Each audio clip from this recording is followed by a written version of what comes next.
The signal came in at 2:47 station time, and I knew before I read the first word that nothing would ever be the same. I was already awake. I am always awake at that hour. 38 years in the Galactic Assembly's Linguistic Division will do that to you. You stop sleeping in long stretches. You start listening instead, even when there is nothing to hear. My name is Velen Kess, Senior Xenolinguist, 19th tier. When something speaks from the dark between stars, I am the person they wake first. The duty officer who knocked on my door was a young aide named Corin Vale, 23 years old, 3 cycles out of the academy. His face, when I opened the door, was the color of old paper. "Senior Kess," he said, "we have a response from Sector 12. Sector 12. Earth. The small blue planet at the edge of the outer arm. A species barely 2 centuries into spaceflight. We had been monitoring them for decades. Sending quiet pings. Testing their receivers. Waiting for the day they developed the technology to answer back. That day, according to our projections, was still 50 years away. I followed Vale down the corridor at a pace that was almost running. The signal room was already crowded. 15 analysts stood around the main display table. All of them silent. All of them staring at the same thing. Commander Thessa Kale, who ran the night shift, stood at the back with her arms crossed and an expression I had never seen before. Thessa had received signals from dying civilizations without blinking. She was blinking now. I pushed through to the front and looked at the display. The signal was clean. Impossibly clean. No static, no distortion. It had come in on every active frequency simultaneously, including 4 frequencies that had never been published, frequencies that existed only in our internal command architecture, frequencies that no external species should have known existed. And the message itself. 11 words. That was all. Do not approach Earth. This is a warning. We mean no harm to you. I stood there for a long moment. Then I pulled up the language analysis. Every known language. Simultaneously. All 5,847 catalogued languages in the Assembly's Master Archive. Including 23 that had been extinct for centuries. Including the primary tongue of the Veth Dominion, a closed civilization for 900 years that had never once shared their linguistic data with anyone. The message had been transmitted in all of them at once. Perfectly. Without a single grammatical error in any of them. Someone behind me whispered, "How?" It was not a question with an obvious answer. I sat down at the nearest terminal. Ran a verification check. Pulled the transmission origin coordinates. Cross-referenced them 3 times, because the first 2 results seemed impossible. The signal had come from Earth's surface. From a single point, a city called Boston, in a nation they called the United States. A small building, unremarkable from orbit. No visible antenna array. No transmitter structure of any kind. And yet, from that building at exactly 2:47 station time, a signal had gone out to every receiver in the known galaxy. In every language. On every frequency. I pulled up the file on Earth. I had read it many times before. Humans were fascinating in an abstract way. Intensely creative. Deeply emotional. Prone to extraordinary generosity and equally extraordinary cruelty, sometimes in the same hour. They had invented music that could make a listener weep without understanding a single word. But nothing in their file explained this. I flagged the 2 prior contact expeditions. The ones listed deep in the archive under restricted access. The Doroth scout vessel that had entered Earth's outer system 70 years ago. The Assembly survey ship that had gone 20 years after that to investigate why the Doroth ship never came home. Both listed as lost to anomaly. Both files sealed at a clearance level 4 tiers above mine. I submitted an access request. Denied in under 2 seconds. Automated. Not even a human review. I sat back in my chair and stared at the signal data. Do not approach Earth. This is a warning. We mean no harm to you. I had spent my entire career listening to the universe speak. I had heard threats and pleas and declarations of war. I thought I had developed a sense for the emotional weight carried inside language, the thing underneath the words that told you what the speaker actually meant. I read humanity's 11 words again. And the thing that struck me, the thing that sat cold and quiet in the center of my chest, was not the strangeness of it. It was the tone. I knew what a threat sounded like. I knew what aggression felt like coming through a signal. This was none of those things. Whoever had sent this message was not trying to intimidate us. They were not posturing. They were not making demands. They were worried about us. That was the part one could not shake as I walked back to my quarters in the gray early hours. The station humming quietly around me. Stars turning slowly past the corridor windows. 11 words. 5,000 languages. Every secret frequency we owned. And underneath all of it, if you knew how to listen, one very simple feeling. Please be careful. We do not want anything bad to happen to you. I sat on the edge of my bed and did not sleep. Outside the window, the stars looked the same as they always had. But I knew, with the certainty that comes from a lifetime of listening, that something had just shifted. Some weight had moved. Some door had opened that we had not known existed. Humanity had been watching us watch them. And they had chosen, when the moment came, not to say hello. They had chosen to say stay back. Not because they were afraid of us. Because they were afraid for us. I did not know yet what that meant. By the time I found out, it was too late to unknow it. The sealed archive was not supposed to be accessible from my terminal. Technically, it was not accessible from any terminal below Tier 1 clearance. Technically. But there were gaps. There were always gaps.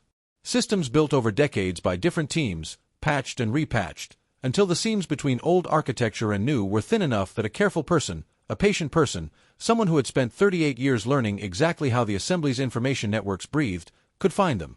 I want to be clear, I knew what I was doing was against regulations. I was not naive. I was not reckless. I was a senior officer with an unblemished record who had just seen something that did not fit into any framework I had ever been given. And I had tried the legitimate route. Been refused in under 2 seconds. I made a choice. On my third sleepless morning after the signal arrived, I used an access pathway I had discovered by accident 12 years earlier. A gap between 2 database generations that had never been properly bridged. It let me view, but not copy, certain sealed document headers. The first sealed file was the Doroth Scout mission. Expedition log, Assembly Archive reference 8812, sealed. The header contained a summary field. 4 lines of text, auto-generated from the log contents when the file was first created. The summary read, Scout vessel made contact with undocumented entity, Sector 12, 3rd planet. Crew reported visual confirmation of presence not matching any known classification. All 4 crew members requested immediate withdrawal. Vessel returned. All 4 crew members reported psychological disturbance lasting between 8 and 22 cycles post-mission. Recommend Sector 12 flagged for restricted access. No further contact recommended. Undocumented entity. Not human. Not the humans. They had gone to observe something else. I sat very still. Then I went to the second sealed file. The Assembly survey ship that had followed 20 years later. The summary field had been partially redacted. Someone had gone in after the initial filing and removed portions manually. What remained was 13 words. Crew encountered same phenomenon. Vessel returned. No further missions approved. 13 words and a redaction. Someone had decided that even the summary was too much to leave in plain text. I pushed further. It took 4 hours, but the archive gap let me access one more layer. The crew's psychological evaluations attached to the second expedition's record. Lower security than the mission logs, filed under medical rather than intelligence. 6 crew members. The evaluations had been conducted by an Assembly medical officer named Dr. Ilara Venn, 2 cycles after the ship returned. I read all 6 reports. 5 of the crew members were still on medical leave. 3 had resigned from Assembly service entirely. The evaluations described consistent symptoms across all 6. Difficulty sleeping, recurring perceptual disturbances, a persistent sense of being watched. 2 of the crew members had begun leaving food outside their quarters at night. By instinct, the doctor noted. The way one might leave an offering. None of them could explain why. And all 6 crew members, when asked to describe what they had seen in the Earth system, used the exact same phrase. 6 different individuals, interviewed separately, weeks apart.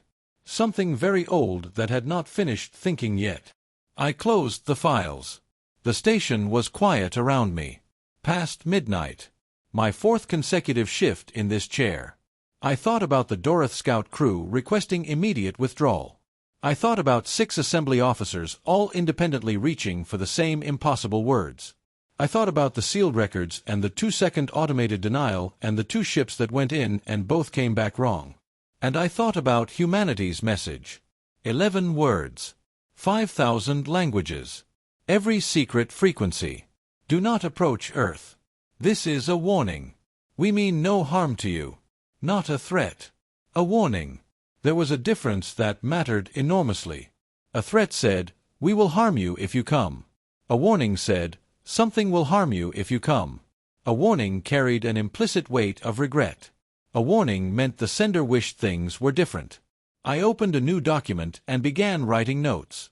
Somewhere around 3 a.m., I stopped trying to construct a theory and simply wrote the conclusion that kept forming no matter how many times I tried to argue it away. Humanity shares their world with something. Something ancient. Something that operates on a scale of perception and intelligence that makes our best instruments look like toys. Something that noticed our ships and sent them home, not with violence, but with a firm, quiet, absolute redirection. And humanity knows about it. Humanity lives alongside it. And instead of using that fact as a weapon, they sent us a warning to protect us from their own guardian. The thought sat in my chest like a stone. Because it meant something about humanity that no file, no assessment, no decades of monitoring had quite captured. When given access to the most terrifying form of power imaginable, the first thing they had reached for was not leverage. It was decency. At 4:15 station time, my terminal chimed with a priority alert. A vessel had arrived at the station's outer dock. Not on any approach schedule. No docking request. It had simply appeared, the way you might set a glass down on a table, quietly and without fuss. The manifest listed 1 passenger. Human. Female. Traveling alone. Name on file, Sarah Quinn. In the field marked purpose of visit, she had written 3 words. I was invited. I was the one who walked down to the dock to meet her. Not because I outranked anyone. I did not. But when the alert went around and everyone looked at each other and nobody moved, I stood up, put on my coat, and said I would go. Old habit. When something strange arrives, send the person whose entire job is strangeness. The outer dock was a long, cold corridor of reinforced steel and observation panels. Dock Arm 7 was where the unscheduled arrival had settled. There was no ship at Arm 7. I walked to the end, looked through the observation panel, and saw nothing. The dock clamp registered engaged. The airlock showed a confirmed seal. Pressure readings were normal. But on the other side of that airlock, where a vessel should have been, there was only open space and stars. Whatever had brought Sarah Quinn to the station was no longer there. I was still processing that when the airlock door opened from the inside and she walked through. She was shorter than I expected. Humans varied enormously in physical build, but something in my mind had constructed a tall person. She was perhaps 5'3". Slight, with dark hair cut practically short and the kind of face that settled naturally into a neutral expression that was warmer than a smile. She wore simple civilian clothing. Gray trousers. A plain dark jacket. Boots with a small scuff on the left toe that she had not bothered to clean before arriving at a galactic diplomatic station. She was carrying a small cloth bag. She saw me standing at the end of the corridor and raised one hand in what I recognized as a human greeting gesture. "You must be Velen Kess," she said. In perfect assembly standard. No accent at all. "I read your paper on Doroth vowel harmonics. It was excellent." I said, "How do you know my name?" She said, "The same way I know you have been reading files you are not cleared to access for the past 4 days. We have been watching you work." She said it without any judgment, as a plain statement of fact. Then she held out the cloth bag. "I brought you something. They're called biscuits. We make them on Earth. I was told assembly station food is very bad, and I thought you might want something decent." I took the bag. I do not know why. Reflex, perhaps. Some social circuitry operating faster than rational thought. We stood there in the cold corridor for a moment, neither of us speaking. Then I said, "You should know that my superiors have been alerted to your arrival." "I know. Commander Thessa Kale is on her way down with the security team. She will be here in about 3 minutes." She tilted her head slightly. I was hoping to have a short conversation before that. "May I?" I said yes, because what else was I going to say? She spoke quickly but clearly, without rush. The way someone speaks when they have rehearsed something but still means every word. "I am here because 3 other civilizations have sent probe formations into Earth's outer system in the past 2 years. Not the Assembly. 3 others. 2 of whom you are in trade agreements with. Those probes did not survive. The civilizations that sent them believe their probes simply malfunctioned. They do not know what actually happened. We would prefer to keep it that way, because the alternative is a panic." "What did actually happen?" I asked. "They were stopped," she said. Gently. "The same way your 2 expeditions were stopped decades ago." "What stopped them?" She looked at me with an expression I could not immediately classify. Not evasion. Something closer to the look a person gives when they are deciding how much of a heavy thing to put down in front of someone they have only just met. "Something that has lived on Earth longer than we have," she said. "Something that was old when our earliest ancestors were young. It does not have a name that translates. It does not communicate in ways our instruments can measure. It exists. It is aware. And it is very, very large, in ways that have nothing to do with physical size." Behind her, I heard boots in the corridor. The security team was arriving. She heard it too and did not turn around. "There is a faction in your assembly," she said quietly, "that is going to want to treat this as a threat. They are going to want to respond with force. I need you to understand something before that conversation happens." She looked directly at me. Her eyes were a pale, steady brown. "The thing near us does not experience force the way you experience force. Your weapons, your ships, your strategies, it does not operate in those categories. If they try, the result will not be a war. It will simply be a correction. Nobody will be hurt. But the assembly will look very foolish, and a great deal of trust will be burned." Commander Thessa Kale rounded the corner with 6 officers behind her. All of them stopped short when they saw us standing there, having what looked very much like an ordinary conversation. Sarah Quinn turned around and smiled. It was a completely genuine smile. "Good morning," she said. "I apologize for arriving without notice. I would have called ahead, but we do not have your direct line yet." She held out her hand in the human greeting gesture. "My name is Sarah. I am the one who sent the warning. I thought it would be better if we talked in person. I also brought biscuits." Commander Kale looked at her, looked at me, looked at the cloth bag in my hand. "Senior Kess," she said flatly, "would you care to explain what is happening?" I looked at Sarah. She looked back at me with those calm brown eyes. "I am not entirely sure," I said truthfully. "But I think the short version is that humanity sent a representative, and she would like to speak with the assembly." The assembly chamber was designed to be imposing. Floor-to-ceiling display screens. A curved table of dark composite that seated 50. Light from above, neutral and slightly cold, the kind of light that made you feel observed. It had been built to receive delegations from civilizations that needed to be reminded of the assembly scale and authority. It had worked reliably for 400 years. Sarah Quinn sat down in the witness chair at the center of the room, accepted a cup of ceremonial tea from the aide who offered it, drank a small sip, and said, "This is genuinely nice. We have something similar at home." The aide blinked. No delegation had ever complimented the ceremonial tea before. It was widely acknowledged internally to be extremely bad. I sat in my observer's position along the sidewall, notepad open, watching. I had been permitted to attend as xenolinguistic support.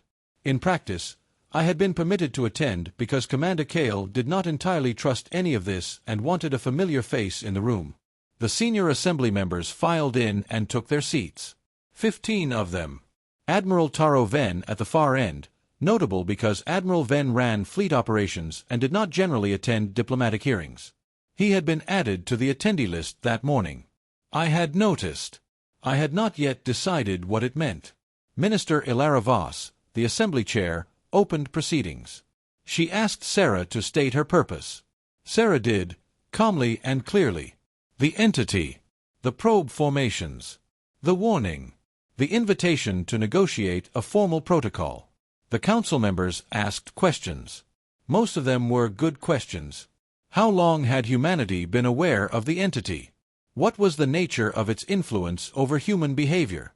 What had happened to the Assembly's 2 prior expeditions in specific operational terms? Sarah answered everything. She did not evade or deflect. She spoke plainly in a room full of people who were used to diplomatic doublespeak, and the plainness of it had a visible effect.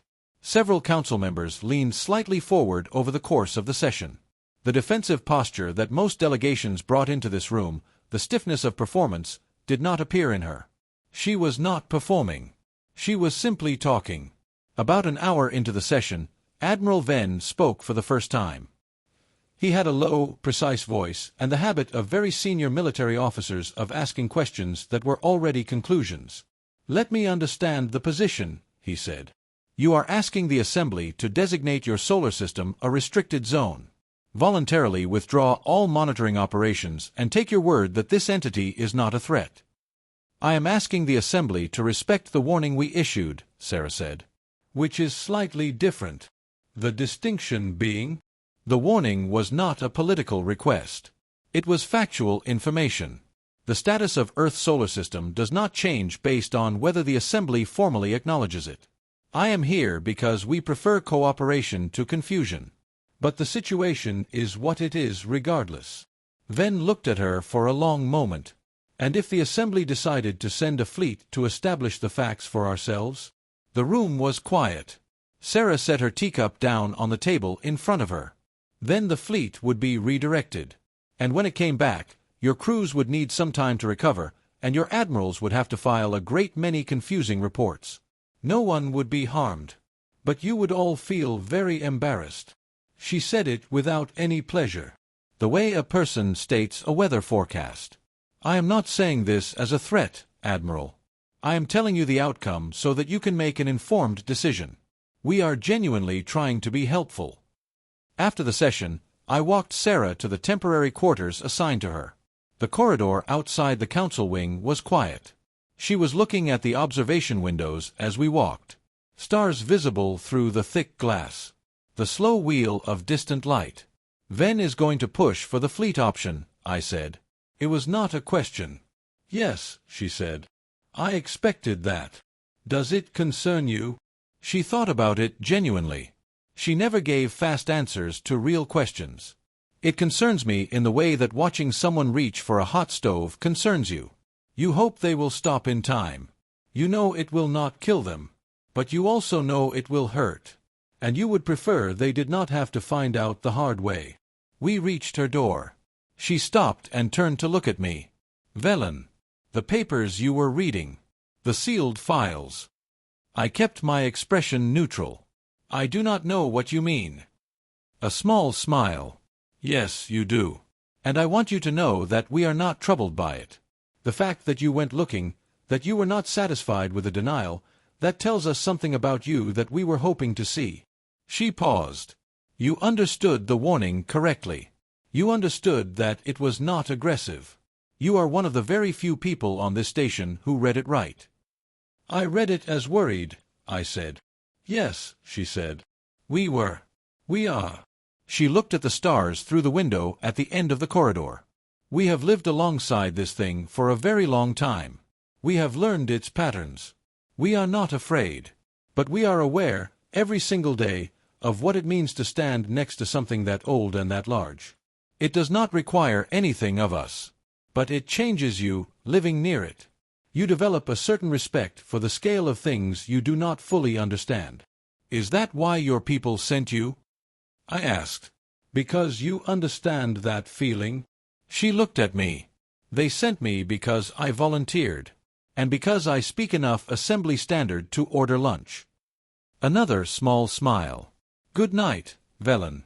Eat your biscuits. You look like you have not eaten properly in days. She went inside. The door closed. I stood in the corridor, looked at the stars, and thought about scale. About things too old to fit into a category. About a species that had the most powerful protection in the known galaxy and had used it to send a polite warning rather than a demand. In my pocket was the small cloth bag. I ate one biscuit standing there in the corridor. It was very good. Buttery and slightly sweet and completely ordinary. I ate another and walked back to my quarters.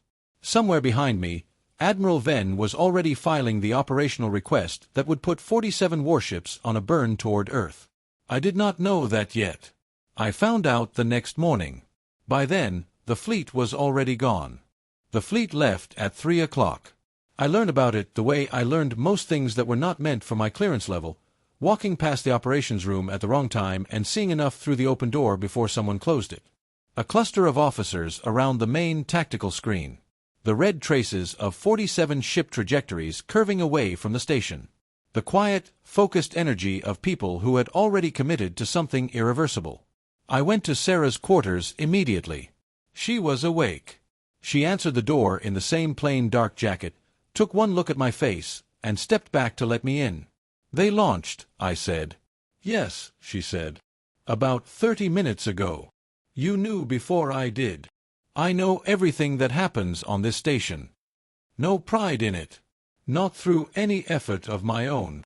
I understood what she meant. I sat down in the room's only chair. She leaned against the wall, arms folded, expression calm in that particular way, not cold, not distant. Simply settled. The way a person looks who has already finished being surprised by things. "Can you stop it?" I asked. "I can't do anything. I am just a person.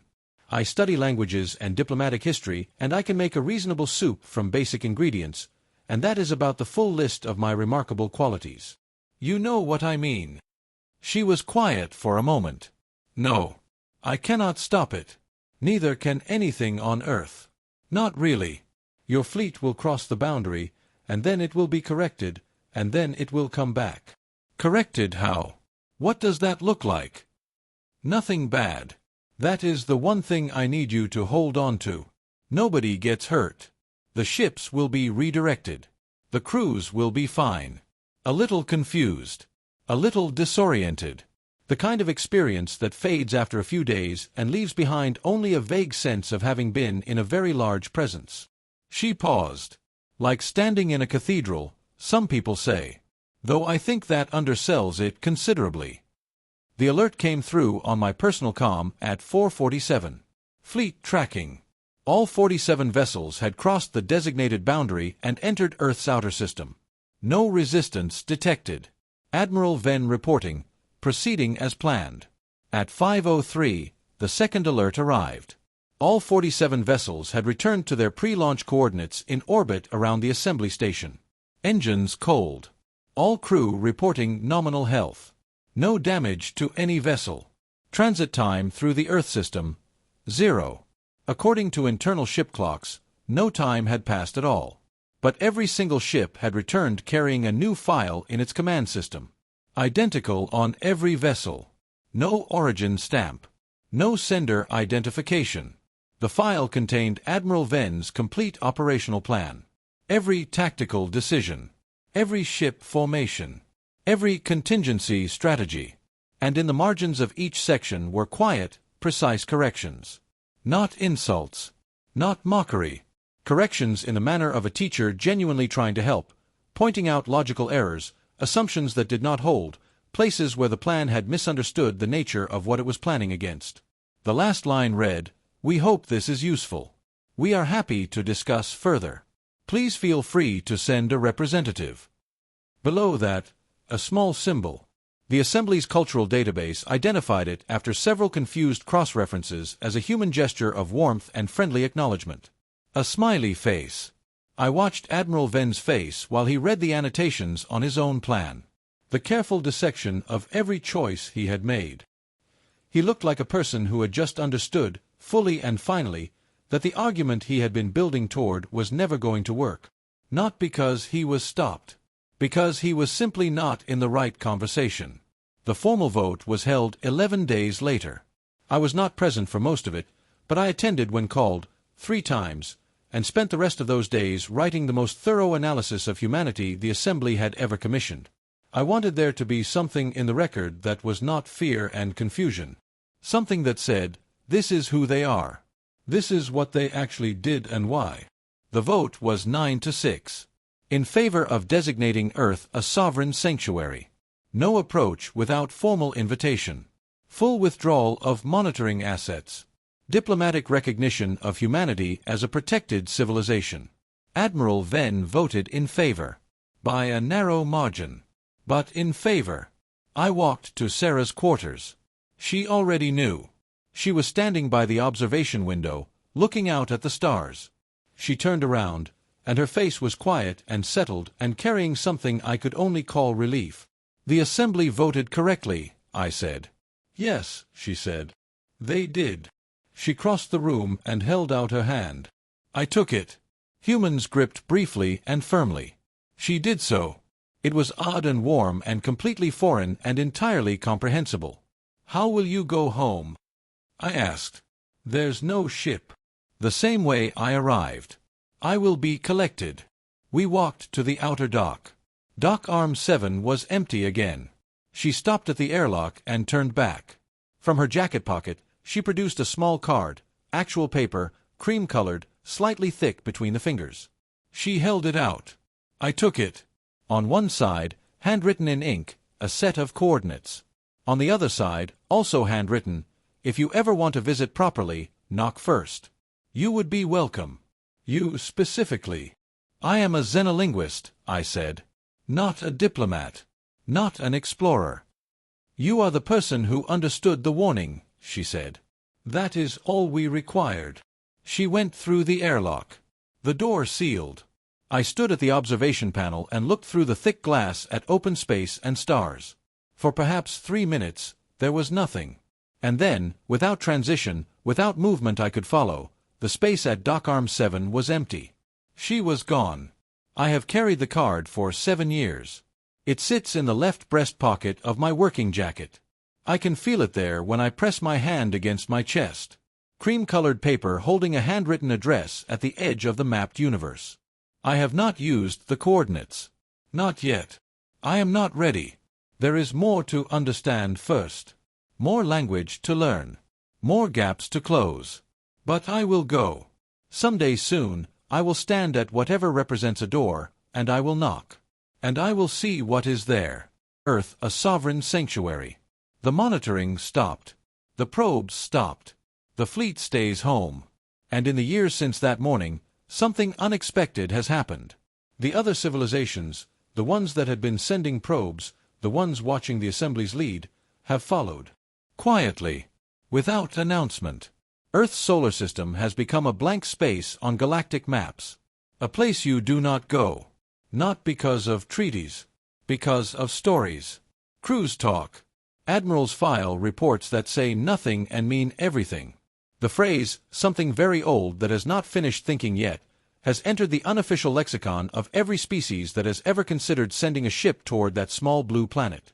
And humanity sends signals. Not warnings anymore. Greetings now. Cautious, careful, always preceded by the same phrase, "We are glad you did not come. We would like to talk, if you are willing. Please respond at your convenience." They have not stopped being kind. That is the part one still think about most. They had every reason to be angry. We sent ships. We made plans. We voted to contain them. And when they finally opened formal communication, the first thing they said, after the warning, after the trust was built, was, "We are glad you did not come." Not "we told you so." Not "you were wrong." Glad. For us. I have rewritten the file on Earth 3 times now. Each version gets closer to the truth, though I suspect no document can hold the full truth of it. The current version ends with a line I added in the last revision. It is not standard practice for an assembly assessment. I added it anyway. It reads, "They looked at the most frightening thing imaginable and chose to use it first and foremost to protect strangers they had never met. We should remember that. We should remember that the first thing they said to us, given the chance to say anything at all, was chosen out of concern for our safety, not their own. I think about that line often. I think about what it means that when humanity first spoke to the larger galaxy, they spent their first words on concern. Simple, plain, costly concern for people they did not know. I think about that, and it changes how I read everything else. Every first contact. Every transmission. Every moment when a species chooses what to say when they could say anything. Humanity chose concern. I do not think that was a small thing. The coordinates are still in my pocket. I have not used them. Not yet. There is more to learn. More language to study. More time to spend sitting with the size of things before I try to approach them directly. But I will go. I have known it since the day Sarah left. I will go when I am ready. I will stand at whatever represents a door, and I will knock. And I will see what is there. In the meantime, I press my hand against my jacket. The card is there. Cream-colored paper, slightly thick. Handwritten address at the edge of the mapped universe. Somewhere out there, on a world that looks ordinary from a distance, something very old is still thinking. And somewhere beneath that world's clouds, in a building with no visible antenna, a woman named Sarah Quinn is probably making tea and waiting for a knock that has not come yet. It will come. I am not ready yet. But I am getting closer. The universe is very old and very large and mostly very dark. And most of what lives in it is simply doing its best. And somewhere at the edge of it, on a world that looks ordinary from the outside, something extraordinary happened. It was not the ancient thing, though that was extraordinary enough. It was that the people who lived next to it stayed kind. That is what the warning was. Not fear. Not power. Not politics. Kindness. Sent on every frequency, in every language, to every receiver in the known galaxy. From a building in Boston that had no visible antenna. On a morning when the stars were the same as they had always been, and everything else was about to change. Do not approach Earth. This is a warning. We mean no harm to you. We heard it. Eventually, we listened. And somewhere, I am fairly certain, something very old and very patient noticed. In whatever way it notices things. I like to think it was pleased. I press my hand to my jacket. The card is there. Someday soon, I am going to knock.